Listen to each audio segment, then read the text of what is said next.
I'm Oliver the Ricketts, and usually I review movies in my car. I also live in my car. Hello, darkness, my old friend.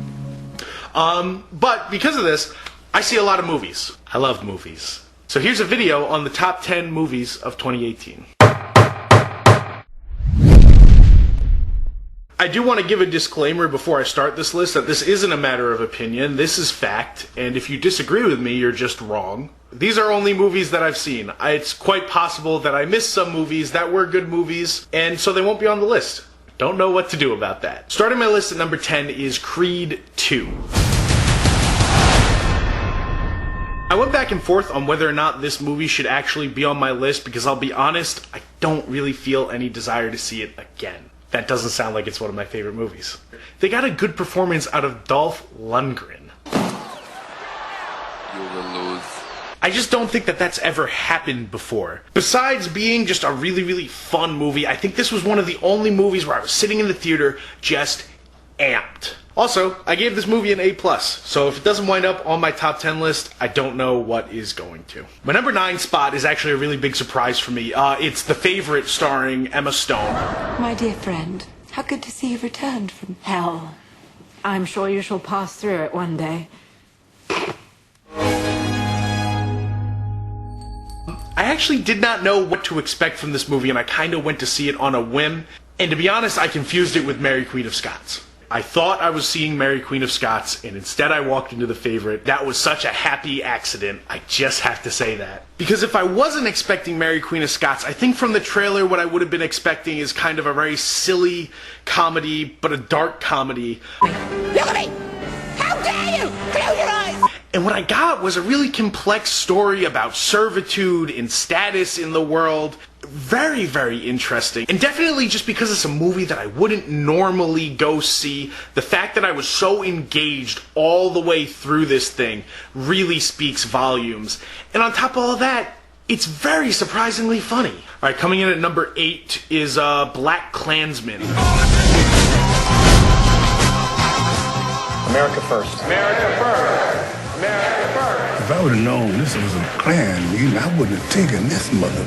This is a movie that I definitely walked out of mildly disappointed, which I know sounds strange when you're talking about your top 10s. It's also a movie that really grew on me the more that I think about it, the better that it got. First of all, I fucking hate Spike Lee. I think that he's a crazy person. Everybody likes Do the Right Thing, and I even like Malcolm X, but anything else that he's done, I haven't liked a single minute of it. Plus, he's always so ridiculously angry, and I just can't wrap my head around that. I don't know what's pissing you off, guy. Kickstarting before there was Kickstarting. So you know how Can I finish? Can I finish, please? But when I saw the trailers for Black Klansman, it looked very different from what he usually does. It just looked like a very entertaining flick, and it really, really was. He pulls great performances out of Denzel Jr., I know that's not his name, and Adam Driver, especially Adam Driver. Adam Driver was great in this movie. Oh, hell yeah. I think one of the most impressive things about it is how it managed to stay so small scale, but still be very engaging and very different and very, very fresh. I don't know what Spider-Man 3 was doing, because Topher Grace, turns out, can be a really great villain if you just let him be. And I want to thank you. I want to thank you so much. And he's one of my favorite parts of this whole movie. Coming in at number 7, ironically, is Sorry to Bother You. You are awesome. The reason I call it ironic is because Boots Riley came out and called my number 8 pick's director a fucking bitch. I'm just saying, as much as I love both of these movies, I think it's really unprofessional for Boots Riley to have shit-talked another director's movie that was playing at the same time as his.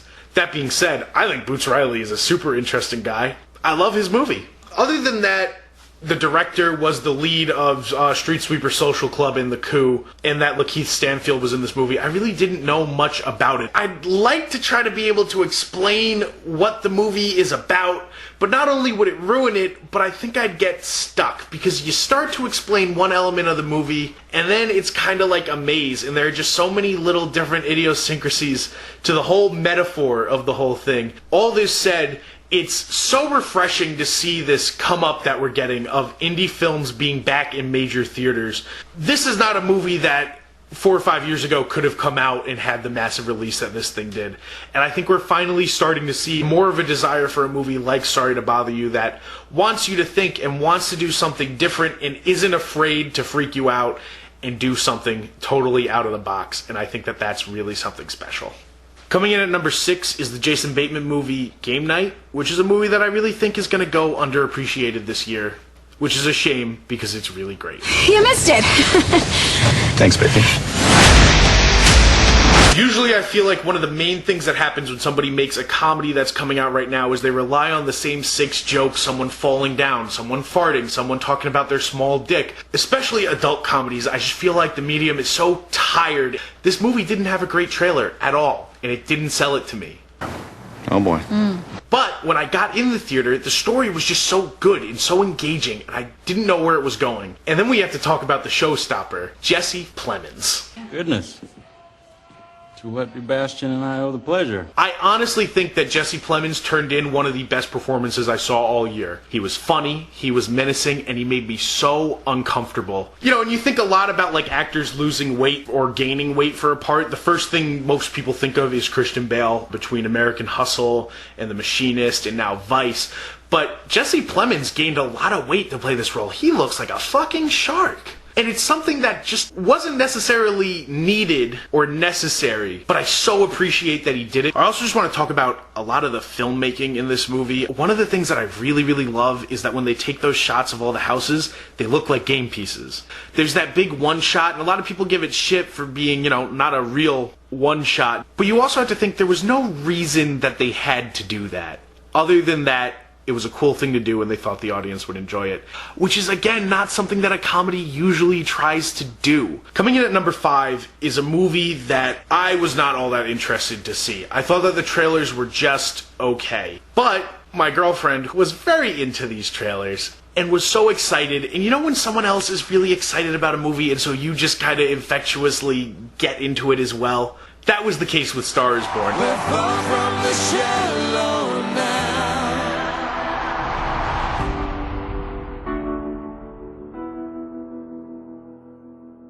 I was fucking blown away by it. Everything about this was just so great. I am honestly hard-pressed to find something about this movie that I don't like. I like Lady Gaga just as a person and a performer, but a lot of her music just isn't up my alley.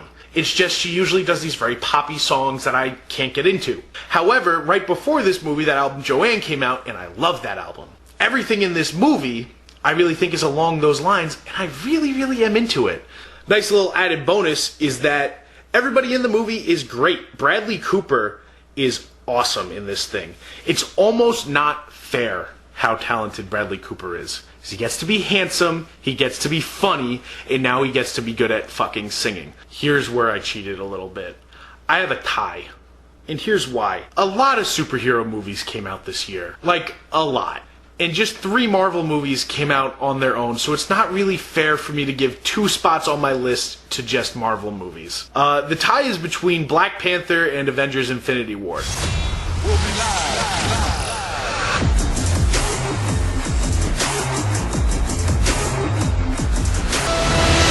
This is a tough one for me, aside from my list, because I love superhero movies, and naturally I love Marvel Studios. But Marvel really did me dirty this year. Black Panther, I think, was a movie that I was very, very skeptical about. It came out around Valentine's Day, and I remember going and just hoping that it was as good as it had potential to be. And this movie really, really pulled me into the world that it built. You know, for a movie that came out so early, I did think about this movie for pretty much the rest of the year, and Michael B. Jordan absolutely kills it as Killmonger. And not only him, Andy Serkis is great in this movie. I don't care what anybody says, he is so fun.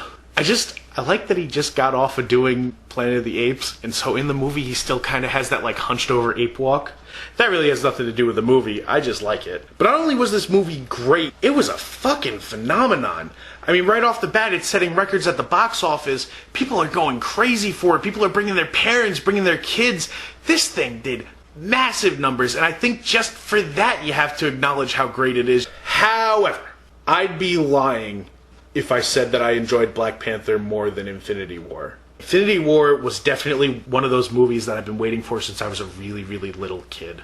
We kind of got it with the original Avengers, where it was like, oh, superheroes can be together in a movie, but nothing to this scope. When you would read these Marvel comics, every character would be there, and it would hold together just based on how they told the story, and I think that Infinity War does a really great job of that. Every superhero in this movie gets his time to shine, and everybody has their moment. It appeals to people who don't even like superheroes. I have friends who have never touched a comic book in their life, and who haven't even seen all of the Marvel movies, who just appreciate how fun this movie is. Coming in at number 3 is Jonah Hill's directing debut, mid-90s.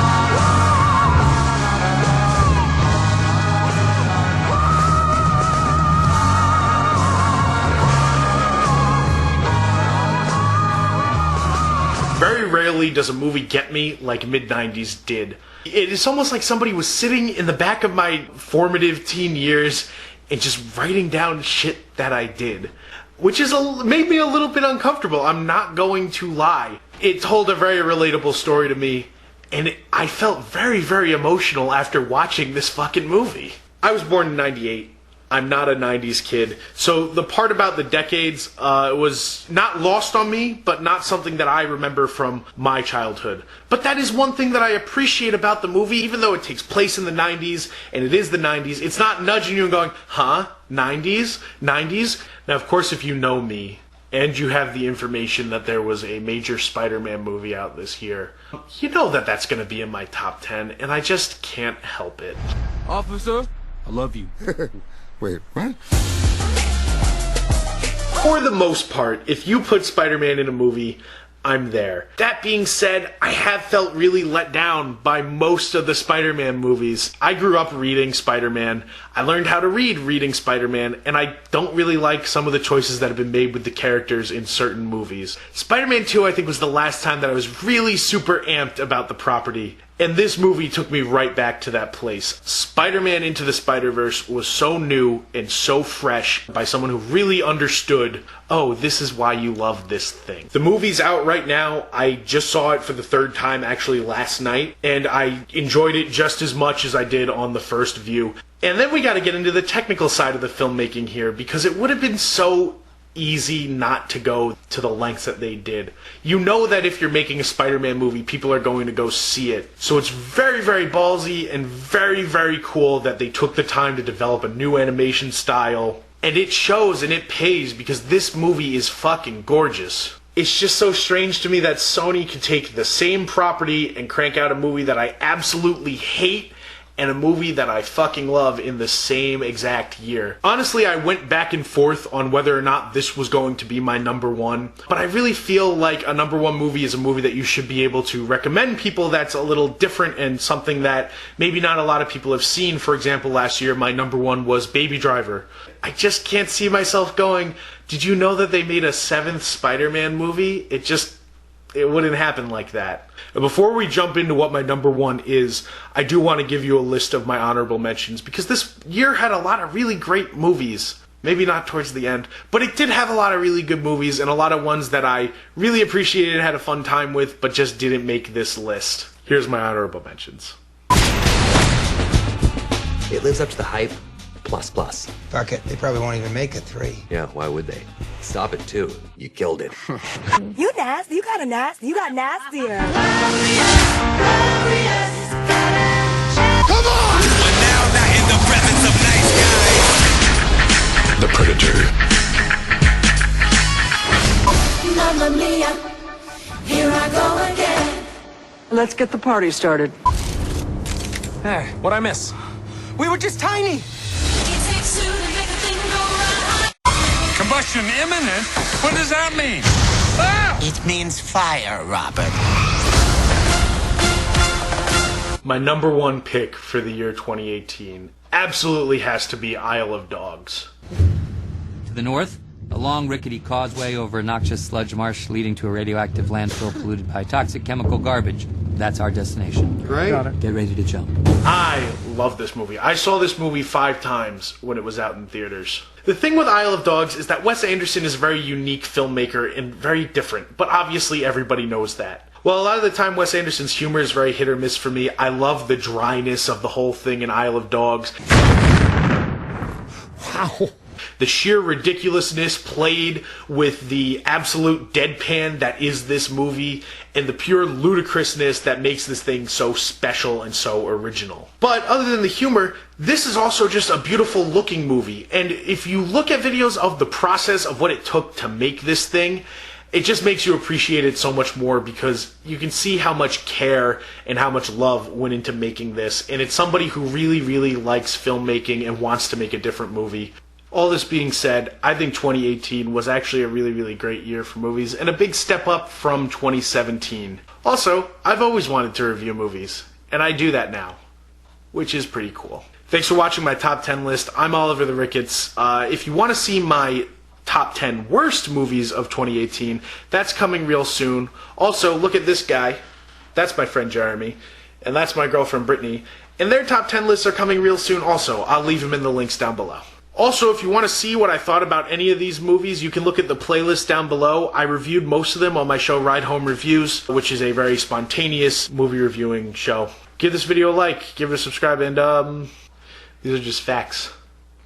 These were the best movies, and if you question me, you're a liar. Number 8.